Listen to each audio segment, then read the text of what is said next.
están? Estamos iniciando el 5º capítulo de Hablemos de Nosotras, Cánceres Femeninos. En este capítulo, número 5, entre Fundación Vida y la Sociedad Chilena de Obstetricia y Ginecología, que se han unido para llevar a todos ustedes estos interesantes temas, principalmente a las mujeres, en realidad a toda la familia.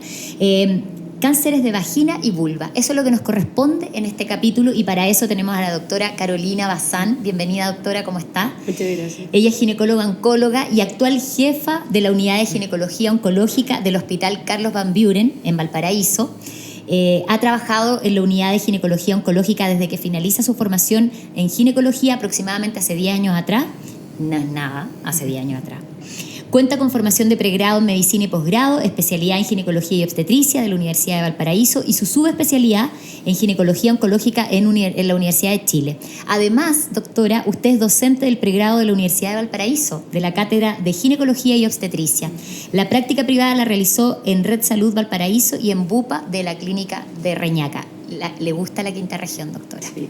Bienvenida, ¿cómo está usted? Muy bien, muchas gracias. Agradezco también la invitación. Sí, muy interesante. Hace falta este tipo de instancias para la gente que nos escucha y que necesitamos de pronto un remesón o una llamada de alerta a través de este tipo de comunicación, ¿no es verdad? Que está tan de moda, ¿cierto? Es muy actual.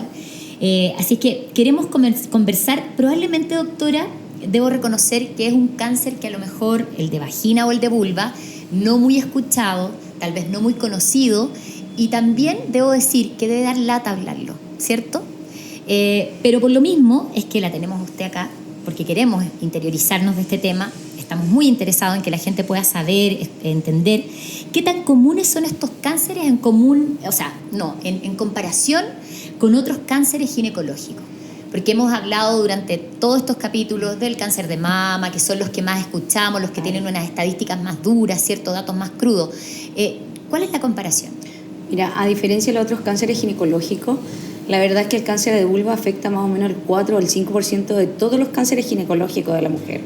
Y aún así el cáncer de vagina es mucho menos frecuente, no corresponde más del 2% de todos los cánceres ginecológicos. Por lo tanto, quedan muy por detrás a los cánceres de mama, cervicuterino, endometrio y ovario. ¿Y cuándo debemos consultar, doctora? La verdad es que son dos tipos de pacientes distintas.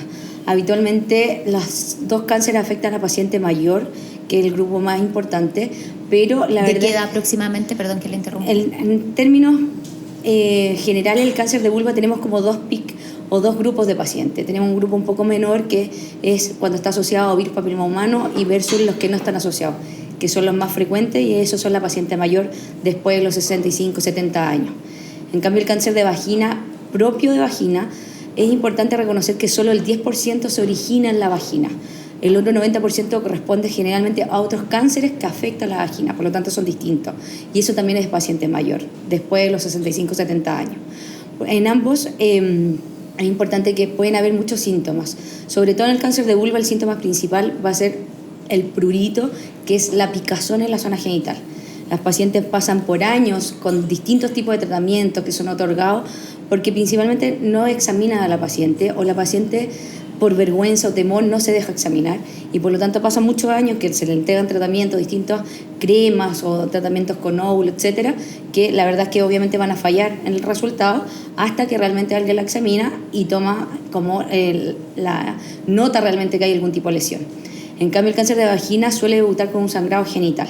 Y habitualmente un sangrado genital posmenopáusico, que claro, uno tiene que descartar otras causas principales, claro, hasta que obviamente realiza el examen físico y determina de dónde proviene efectivamente el sangrado genital. O sea, el cáncer de vulva debe ser sí o sí la paciente examinada. Y podría estar dentro de los factores que influyen o las señales, la picazón, ¿no? Exacto. O sea, yo creo que el examen físico es básico para todo tipo de pacientes, para todo tipo de cáncer. Por lo tanto, muchos errores pasan porque uno no examina a la paciente. Y por lo tanto es importante que lo que nos relata la paciente, nosotros tenemos que corroborar lo que encontramos en el examen físico. Y así como muchas veces las pacientes toman años que consultan, se han aguantado esta picazón por mucho tiempo hasta que, ojo, consulten y uno identifica efectivamente que pueden haber lesiones premalignas y ya en pacientes también cáncer avanzado. ¿Y ese cáncer propiamente tal lo detectan solo con el examen físico o hay algún examen, alguna toma de muestra, hay algo que pueda decirnos, sí, efectivamente aquí corroboramos el diagnóstico y está usted con un cáncer de vagina o con un cáncer de vulva? La verdad es que en el cáncer de vulva el examen físico es tan básico que en el fondo uno se va a encontrar con 1 millón de patrones de lesiones y uno tiene que tener siempre un alto índice de sospecha. No es habitual que una paciente tenga lesiones, ya sea tipo, por ejemplo, fisuras o úlceras en la zona de la región vulvar o tumores propiamente tal, y por lo tanto este índice de sospecha tiene que ser tan alto que la gran mayoría de las pacientes se va a biopsiar para confirmar si esto corresponde o no corresponde a un cáncer propiamente tal o si todavía es una lesión premaligna. Claro. En cambio, en el cáncer de vagina, probablemente uno va a examinar a la paciente y puede ver zonas de sangrado o zonas de ulceración o tumores en donde la biopsia va a ser determinante. Porque como te comentaba, la gran mayoría proviene de otro tipo de cáncer, como el cáncer cervicuterino, claro. Un cáncer de vulva puede dar lesiones en vagina, el cáncer de endometrio o el cáncer incluso de colon y recto también puede afectar y dar lesiones en vagina. Por lo tanto, es importante que la biopsia es lo que nos va a determinar principalmente lo que o el origen que tiene. Claro, y el Exacto. camino a seguir también. Exacto. Usted, doctora, mencionaba el virus papiloma humano. Uh-huh. ¿Cuál es el impacto de este virus en el desarrollo de este tipo de cáncer, ya sea de vagina o de vulva? La verdad es que el virus papiloma humano se ha incrementado en el fondo la incidencia de cáncer, sobre todo de vulva, en pacientes más jóvenes.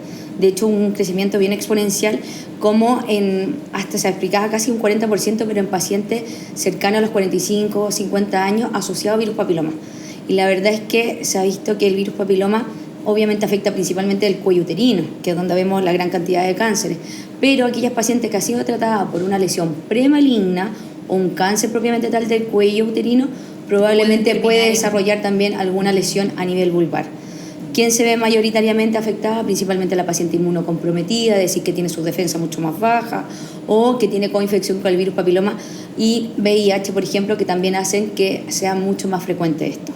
Por lo tanto, es importante como considerar que ese pic de VPH asociado, por así decirlo, es una paciente más joven y habitualmente se relaciona mucho más a lesiones que son premalignas, que son tratables, más que el cáncer de vulva propiamente tal, que es de la paciente mayor, que ese está asociado a otro tipo de lesiones premalignas, principalmente lo que se conoce como líquen escleroso, que es una condición de la zona de la vulva en donde se adelgaza totalmente la piel, se genera sensación de picazón y muchas veces ardor, y que uno puede ver algunas señales de tipo de lesiones que nos dice, ¿sabes qué? Acá puede que se desarrolle una lesión premaligna secundaria a este líquen escleroso. Por lo tanto, uno tiene que tener un alto índice de sospecha con respecto a eso. Doctora, y bueno, dijimos al inicio, cánceres femeninos, uh-huh. La vagina, la vulva, que muchas veces son temas, lo dijimos, ¿no? Que da como un poquito de pudor, claro. O que es un poco tabú, ¿cierto? Pero me gustaría que para la gente que está escuchando, que nos especificara qué es la vulva. Bueno, cualquiera puede decir, pero si la vagina, sabemos lo que es la vagina, pero desde el punto de vista médico, la vagina, la diferencia entre una y otra, porque muchas veces podemos decir, no, si la vulva es lo mismo que la vagina, el desconocimiento, la ignorancia. ¿Puede usted especificar, explicarnos qué? La vulva en verdad compromete toda el área genital externa, principalmente lo que es la piel que tenemos sobre el pubis, que se llama el monte de Venus, los labios, perfecto. Que son en el fondo los labios mayores, los labios menores, que se dirigen hasta en dirección al ano. Esa es la zona que se llama como vulva. Y la vagina es el conducto en el fondo que es de donde finalizan los labios, por así decirlo, hacia adentro, que conecta en el fondo con el cuello uterino, que es lo que visualizamos principalmente cuando hacemos un examen físico con la especuloscopía. Cuando se hace el Papa Nicolau. Exactamente, el Papa Nicolau no solo nos permite mirar el cuello uterino, sino también nos permite mirar las paredes de la vagina.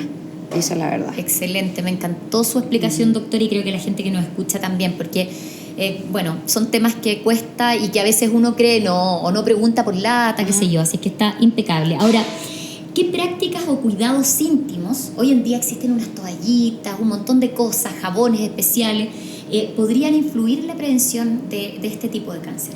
La verdad es que la prevención va principalmente en la educación a las pacientes, que muchas veces uno le dice a las pacientes que lo más simple es lo mejor, o sea, uno, sobre todo pensando no en patología maligna, sino en patología benigna, uno debería decirle a las pacientes, ojalá aseo solo con agua, evitar las duchas vaginales, utilizar ropa interior de algodón principalmente, en el fondo también evitar tipos de detergente para la ropa interior, y evitar el uso de protectores diarios, pero esto enfocado principalmente en la patología benigna.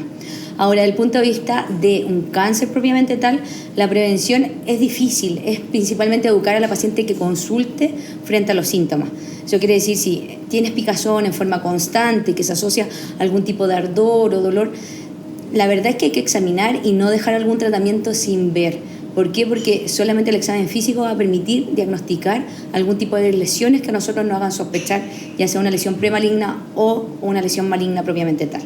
Y en aquella paciente que ha tenido alguna enfermedad asociada al virus papiloma, también mantener la prevención, porque se ha visto que aquellas pacientes son las únicas que se benefician en el fondo de hacer un seguimiento. Por ejemplo, la paciente que ha sido histerectomizada, o sea, que se le ha sacado su útero a causa de una enfermedad asociada al virus papiloma, como una enfermedad del cuello uterino, es la paciente que vale la pena seguir haciéndole, por ejemplo, Papa Nicolau posteriormente en vagina para ver que no se desarrollen nuevas lesiones. ¿Y por qué evitar el jabón y eso? La verdad es que son irritantes y muchos pacientes tienen un efecto contrario a lo esperado y genera mucho flujo genital y todo, que genera más enfermedades benignas como candidiasis o cosas similares a eso. Y usted también hablaba ahí de la educación, de que educar a la paciente, ¿desde qué edad tenemos que comenzar? Bueno, cada vez se inicia antes, ¿no? ¿Verdad? En el colegio está todo esto muy en boga. Pero a juicio de usted, doctora, ¿qué tipos de estrategias de educación cree que se podrían implementar o que serían realmente efectivas? O sea, yo creo que educar a la paciente en cada control ginecológico. Importante es que toda paciente que está en menopausia no es normal que sangre, por lo tanto es un motivo que tiene que consultar sí o sí para investigar y estudiarla bien. Y en aquellas pacientes que tengan alguna lesión o no tengan una lesión en su zona genital, que para eso se tienen que mirar las pacientes, porque muchas veces no se miran su zona genital, enseñar cómo ya se pueden hacer el autoexamen en el fondo con un espejo, cómo determinar qué es lo normal, qué no es lo normal, y cuándo consultar, sobre todo con síntomas que no ceden y habitualmente que toma a veces meses o años en hacer el diagnóstico. Por lo tanto, explicarle lo que debiera esperar, lo que debiera suceder, sobre todo en la menopausia, y qué son los síntomas en el fondo que no corresponden a la normalidad. Y con respecto a eso, doctora, ¿usted cree que en Chile estamos realmente trabajando en la educación, en culturizar a la gente en relación a esto? Yo creo que con respecto al cáncer de vulva y cáncer de vagina, yo creo que estamos lejos. La verdad es que se ha puesto obviamente la campaña en educar a las pacientes sobre síntomas y hacer las campañas de screening o de tamizaje, sobre todo para cáncer de mama o cervicuterino, uterino, que son en frecuencia o incidencia mucho mayores, por supuesto, y por lo tanto ahí está el foco, pero yo creo que... No podemos olvidar pero esto. Exactamente, ¿No, o sea, el bajo porcentaje de paciente afectada no lo pasa bien y por lo tanto uno debiera como ginecólogo en la consulta tratar de indagar también o preguntar dirigidamente si existe algún tipo de síntoma asociado a esto. Y le voy a preguntar, como ya para ir terminando, el cáncer de vulva y de vagina, depende del estado, tiene niveles, me imagino, tiene tratamiento, no tiene tratamiento, existe probablemente, bueno, a lo mejor generalmente uno asocia la palabra cáncer con muerte, pero ¿mueren mujeres por cáncer de vagina o vulva? O sea, un porcentaje de pacientes va a morir dependiendo de la etapa en que se encuentre. Cuando son etapas precoces, como la gran mayoría de los cánceres, tienen una buena tasa de curación, ya sea con cirugía o con cirugía y tratamiento ayudante que se corresponde a la radioterapia y a la quimioterapia. Sin embargo, hay un porcentaje de las pacientes que no consulta por vergüenza, por distancias, que de repente quedan su sitio o su hospital más cercano muy distante y en el fondo toma años de llegar al diagnóstico. Y eso se traduce muchas veces en que llega a una etapa muy tardía en donde algunos tratamientos son solo paliativos. Por lo tanto, por eso es importante uno también indagar, aunque sea una paciente sana, consultar y educar. Y la primera consulta debiera ser al ginecólogo. Cualquier ginecólogo deberá estar en el fondo entrenado para al menos tener una sospecha. Para detectar, exactamente, ver algo raro. Y ver, en el fondo, lesiones que a uno le parece normal, sí, claro. La gran mayoría se va a biopsiar, por lo tanto derivar a quien corresponda para hacer la biopsia. Perfecto. ¿Y desde qué edad las niñas, porque pienso, bueno, no sé, en aquellas mamás que de pronto son un poco reacias a llevar a la hija al ginecólogo a cierta edad, ¿cuál es la edad recomendada para que los padres, la familia comience un poco a ocuparse de esos temas para a lo mejor a futuro evitar no solo el virus papiloma humano, sino que un montón de otras enfermedades que nos puedan afectar precisamente esos órganos? O sea, probablemente la consulta ginecológica va a partir por algún tipo de método anticonceptivo o algún problema asociado a la menstruación. Eso es lo más habitual, por lo que inicia la consulta ginecológica a la adolescente. Pero la verdad es que desde el punto de vista de prevención va en la educación que reciban todos nuestros hijos e hijas a nivel escolar, sobre todo en términos de educación sexual, de cómo prevenir enfermedades, y obviamente esto después asociado a la consulta ginecológica probablemente van a iniciar temprano, no antes de los 12, 14 años probablemente, asociado principalmente, como te digo yo, al uso de método anticonceptivo o al inicio de método anticonceptivo, y obviamente también algún trastorno menstrual importante. Sí. Bueno, ojalá que no tengamos que esperar esos síntomas o que sucedan, ¿cierto? Es parte del proceso también, claro, del desarrollo de las niñas, de los niños, del ser humano, pero que no tengamos que esperar señales para poder consultar. Hablemos de nosotras, cánceres femeninos. La doctora Carolina Bazán. Doctora, ya para ir finalizando, un mensaje a la gente que ha disfrutado de todos estos capítulos. Ya es el 5º capítulo, vamos bien avanzados, la verdad es que muy interesante, hemos aprendido mucho, esperamos que esto esté generando el efecto que buscamos, tanto Fundación Vida como Sociedad Chilena de Obstetricia y Ginecología. ¿Cuál es el mensaje a la gente que nos escucha? Yo creo que lo importante, la prevención es fundamental. Eso a todo nivel de la medicina y de las distintas estrategias, la prevención es fundamental, no solo en cuanto a la educación, sino a los instrumentos que tenemos de cómo prevenir, pero por sobre todo a la paciente enfocado en este tema, la invito a consultar, porque muchas veces las pacientes, primero, por temor o vergüenza, evitan la consulta porque no quieren ser examinadas, y segundo, también uno tiene que tener harto cuidado en la forma que uno quiere o le dice a la paciente, sabes que es necesario también examinarte porque este es el objetivo. Por lo tanto, uno también tiene que tener como esa necesidad de tener un alto índice de sospecha con respecto a las lesiones que está viendo y tratar que la paciente también se sienta cómoda al momento del examen. Utilizar las herramientas más humanas, ¿no? Exactamente, más ser una medicina mucho más humana de todas maneras. O sea, generalmente las mujeres buscan mujeres para que las puedan revisar y eso, pero también, bueno, están los médicos varones que también sin duda hacen un excelente trabajo. Doctora, le queremos agradecer enormemente, de verdad creo que esto ha sido un aporte tremendo, no solo para las mujeres, lo decíamos al inicio del capítulo, sino para las familias en general. Además una doctora que se quedó en su región, lo quiero mencionar porque cuesta mucho encontrar especialistas en regiones. Nosotros, bueno, yo soy de la región de O'Higgins y cuesta, hay que ir a Santiago, hay que moverse, hay que movilizarse. Me imagino los que están en el otro extremo, tenemos un país tan largo, ¿cierto? Con unas distancias muy largas. Destacable, doctora. Le agradezco muchísimo, mucho éxito a usted también en su trabajo. La veo muy interiorizada y esperamos que la gente que nos escucha también esté disfrutando de estos capítulos que Fundación Vida se unió a la Sociedad Chilena de Obstetricia y Ginecología y este es el resultado. Le queremos agradecer y que le vaya muy bien, doctora. Muchas gracias.